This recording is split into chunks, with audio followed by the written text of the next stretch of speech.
Imagine keeping your bills for 150 years. Thankfully, the Grigor, Burgess and Ferris families did.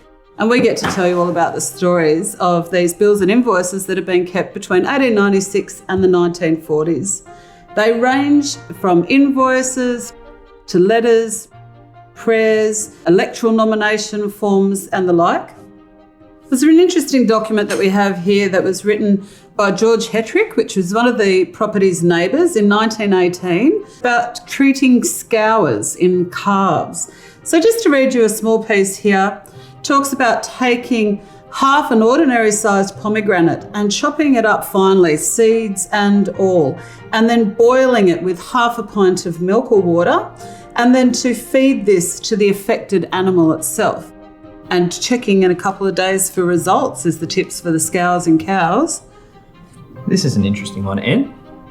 It is, isn't it? Oh, this is the letter from the school, Glasshouse Mountain School, to William Smith Burgess.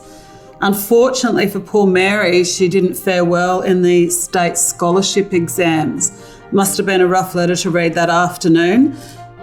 It's an interesting line where the teacher says that he believes it hardly thinks that it would be worth or warrant him putting in the effort or time to assist with Mary resitting these scholarships exams, and that he would not expect the girl to pass at all. Must have been some very interesting conversations, I think, around the Burgess dinner table when this letter was received from the school. What have we got there, James?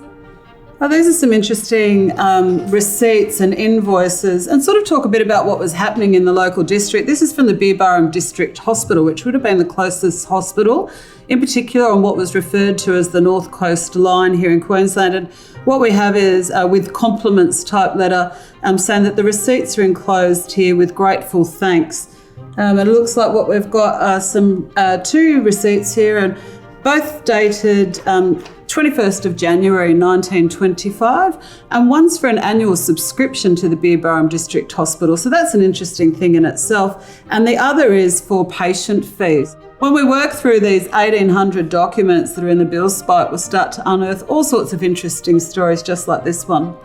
These documents are really important so that they not only tell us about the story and the lives of the Grigor, Burgess and Ferris families, but it's also talking more broadly about the story of what was going on in this district over that period of 50 years, 1896 to the mid-1940s. We're looking at the development of businesses, the closing of some businesses, trades and industries changing over that 50-year period of time. Plus, there's also a lot of personal correspondence contained within the bill spikes.